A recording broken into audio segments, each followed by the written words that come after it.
Sacred Combat, Ron Kollman. Well, welcome to Sacred Combat Radio. I'm Ron Kollman. The special guest with us today, Mary Claire Kendall, is a Washington-based writer and has published books with Forbes, Breitbart, the Chicago Tribune, the Washington Times, the New York Post, the National Catholic Register, Our Sunday Visitor, and even others.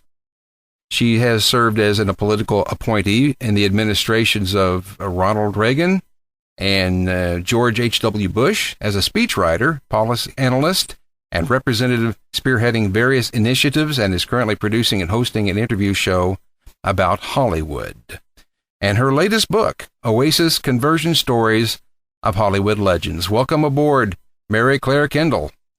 Thank you. Thank you so much, Ron. It's great to be with you today. Are you calling here in the States? I am. I am in just outside of Washington, D.C., where all the craziness emanates from. Oh, man, that's great. You were Ronald Reagan, one of my favorites. Was he always a happy man as he seemed? Is he a kidder in person as he was? And we hear about him a lot. We're going to start bombing in 5 minutes. Oh, well, I wasn't that close, obviously, to him. I was very close to, his best friend, A.C. Lyles, who was very helpful for this book, who was out at Paramount. They met.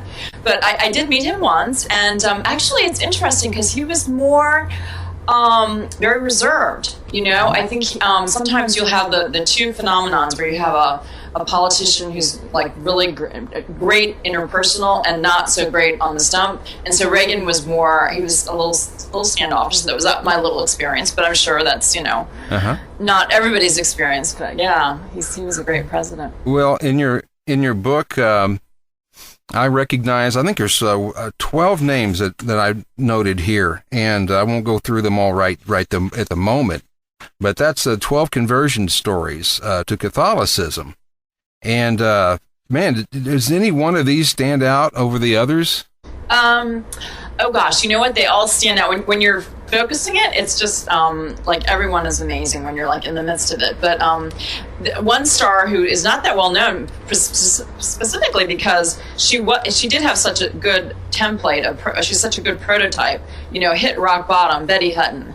Oh yeah. Oh my goodness. I mean, a lot of people, the younger generation, really don't know her from a bag of beans, but Annie Get Your Gun was her big film, and she just burst onto this scene during World War II. A.C. Lyles told me how, just almost overnight she became just the top star, at the very top of the heap in Hollywood. Then became, it was like she started taking Dexedrine or whatever, and she said, if it's good enough for the Air Force, our Air Force men to keep them going, it's good enough for me. But she, of course, had the actress, the theatrical personality, and not so much. So she became terribly addicted to prescription pills, and just hit rock bottom. She tore up her Paramount contract and hit rock bottom, and then this intervention one day. Anyway, I'm telling the whole story, but anyway, it was a miraculous intervention that really saved her. That's well, sometimes you got to do that, don't you? You got to hit bottom before you can find your way back up. The most of these stories come from Hollywood in the 30s, 40s, and 50s. Is that right? Right. This is this is my first book. They are all legends. Some of them are lesser, but to be a legend, there's not many living legends, so that's one fact. And they're just Gary Cooper, Bob Hope. So this first book focuses on stars that are no longer with us. Of course, if you're Catholic, they're with us in spirit, right? But they're no longer here in the flesh. But their films certainly live on.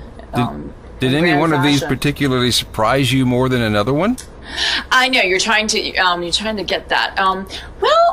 Everyone, it's really surprising how what a Hollywood can do to someone.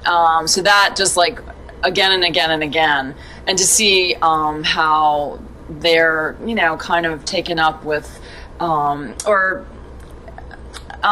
see. So it's.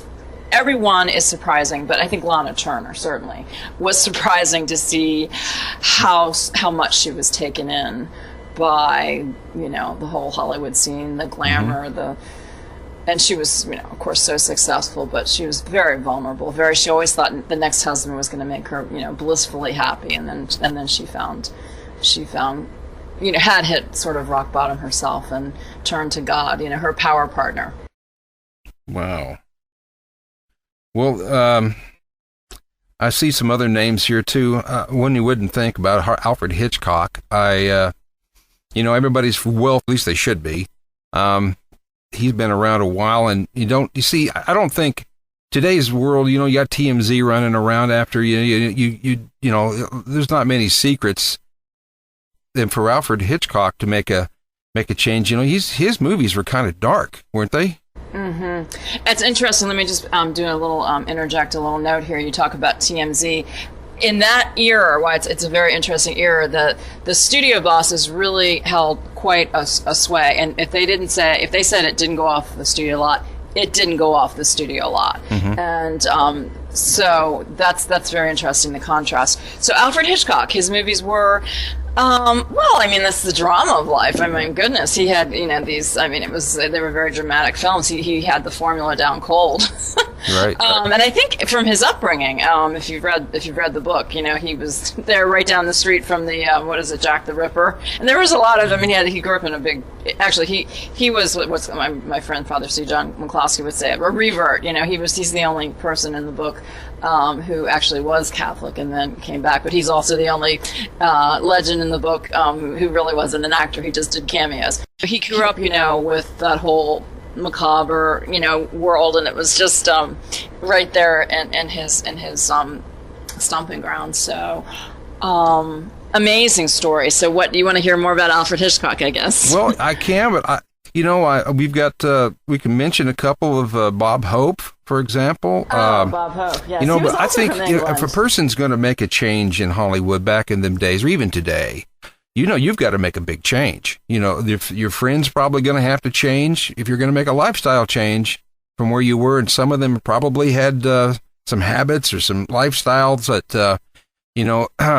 probably a lot of them had some adulterous affairs going on, and some deep dark, maybe even children out of wedlock, and I would imagine to make a very tough time to make a change, a convert like that, and then in Hollywood.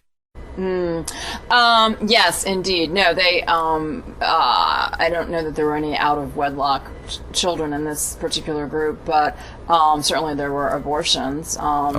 Pretty much, your career, it was like a career ender, and to their, all of them, their deep regret. So yeah, you definitely, I think Susan Hayward recognized that she had gotten a little, she wasn't promiscuous. The two, Susan Hayward particularly stands out that she really, not that the other ones didn't, but it really stands out that she rose by her own talent. And so sometimes, and so she wasn't as, because this is the whole thing on the casting couch. So she was a pretty good girl, but she recognized that she was becoming a little promiscuous, and so yeah, and she was fortunate to meet this gentleman who was a Southern gentleman who was a Catholic, and he was the one that introduced her to the faith. So yeah, you do have to make choices, and oftentimes those choices mean God or right. If Spencer Tracy is the quintessential example of that, with his adulterous affair with Loretta Young. But of course, then he went on, and that's a whole other topic. I only touch upon him in the overview chapter of the book. However, there is a never before published photo of Spencer Tracy and his son John. That's a whole other story we'll get into. But it's from 1927. It's the overview chapter, the opening photo. That's a real gem and never before published. So how long did it take you to put this together? This sounds like it's quite an adventure. Oh yeah, no, I started writing about the stars back in 2006. I had seen the Robert Osborne interview with Betty Hutton. It's just like it's the top. Everybody loves it. It's the all-time requested. What he does, private screenings. And it was the anniversary of a death of a good friend of mine who had suffered from Lou Gehrig's. Oh my goodness! And so really, I got in touch with Betty, but she wasn't long for this world. So 2007, and then my friend Father C. John would send me, like, an email, another conversion story for you when Jane Wyman died that September, and it just built. And my mother, she said, why don't you write a book of profiles? Really, people love biography; they'd love it. And so she planted the seed back in 2008, and sadly, as I was writing it, she suddenly got sick and died. It was really, sorry. It was when it was like, not just when I was writing, when it was like in the deadline phases. So it was quite something. So that's so over 9 years, I've really focused on these stars, and I'm just fallen in love with each one of them that I write about. I'm also doing a book on Hemingway. Hemingway, is that going to be number 2? Is that a separate book? I don't know when it will. No, it's going to be a separate book. I mean, Hemingway will have his own book. That would be a big one. Yeah, I don't know what the lineup is going to be on that, but anyway, and I've also written a book. This is nothing having to do with conversion, but it's another biography, a book of a sort of a military hero. So, but the stars I love, and I'm working. I've written the chapters for Spencer Tracy and Alec Guinness, and hopefully that book will get pushed along, propelled along soon. So your mother helped you, or mother gave you some inspiration? And I guess what I'm getting at is you kind of must have been inspired in some way for this. To write a book, you must have seen something in here that would benefit people. You would kind of want to maybe help them in some ways. Am I on the right track? Oh, certainly. No, my mother, she was the first one to suggest, writing the book of profiles, and so no, certainly. I mean, I think that's the whole thing in biography. We learn, in fiction too. We learn about ourselves, and we learn about through other people's, vicariously through their experiences, and we compare and measure, and really what you learn is they're not that all, even though they're glamorous stars, really when you get down to it, you boil it all down, they're just like you and me, right? With the same foibles, but it plays out in a larger way, because Hollywood, as Louis B. Mayer would say, Cecil B. DeMille, it was in the movie Sunset Boulevard, which is amazing film. More about that in terms of Jane Wyman, but in terms of what one of the priests told me, that Jane Wyman was not the Norma Desmond. Norma Desmond was looking for the comeback. But so anyway, so she goes. Have you seen that film? If I'm talking Greek, if you have, but he says it goes on the studio lot. She's there back, having been the big silent film star, and he says it's amazing what somebody with a publicity machine, 24/7, what it will do to a person. So. Anyway, so it plays out larger with Gary Cooper, for instance. He, he had a nervous breakdown. I mean, he was so successful, and when he was young, and the publicity machine cranking out these affairs, and it was just, that he was supposedly having, and of course he was having affairs, but the publicity machine was actually, lending that to that storyline. They are like you and I, but it plays out in a much bigger way, and it's hard. Everything's magnified. Exactly. Everything is, like you said, they get up in the morning and they do exactly what we do. Only difference is they're in the limelight. Their choices could come back to haunt them. John Wayne, everybody knows this guy, and I didn't know he converted. I didn't know he had Christian roots, I guess is what I'm saying. Oh, yeah, no, actually he was raised Presbyterian.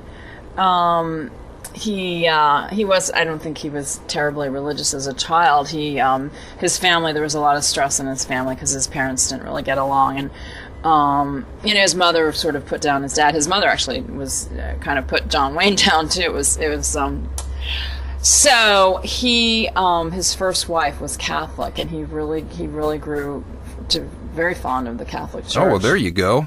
Yeah. That's kind of how I got started. Really? Just marry into it. Yeah. I was going to say, you sound very, I can see that. He said he was selfish, and after he became successful and, the affairs, and that busted up his first marriage. And then he got sick with a cancer early in '64, and I think that's when he became particularly spiritual. He would go down to the Durango, Mexico, with a friend of his who I know, A.J. Fennedy, and A.J. Fennedy said he would go to Mass every morning on his knees. Wow. So this idea that he had the deathbed conversion, well, it was a lifelong, it was a decades-long conversion, and his daughter-in-law told me, he'd be out when they moved to his third wife. They moved to Newport Beach. He was in Balboa, that church in Balboa Island, and one day the priest came in, and he didn't, because he was bald. Most people don't know that, and he didn't have his toupee on, and the priest did a double take, and John Wayne said, "Yeah, that's me, Father." But so he'd be praying though. The fact, maybe he didn't want to be noticed. But he spoke up, and but then gradually, and on his deathbed, he finally took that final step. So, because of the complication with his marital record, I think he saw that, how do I become a Catholic when I have this, this impediment? But, John Wayne. John Wayne, Jane Wyman.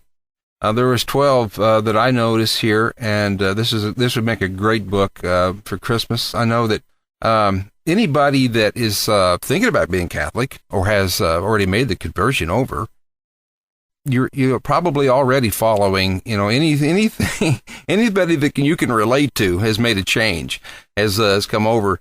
You're going to enjoy this book. Again, I'm talking with our guest today, Mary Claire Kendall. The name of the book is Oasis, Conversion Stories of the Hollywood Legends. And it's just one of those books that's a must read.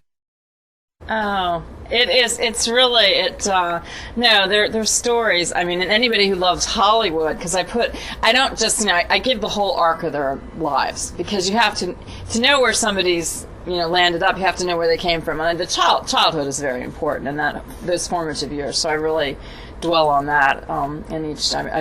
I focus on that in each chapter. Very interesting.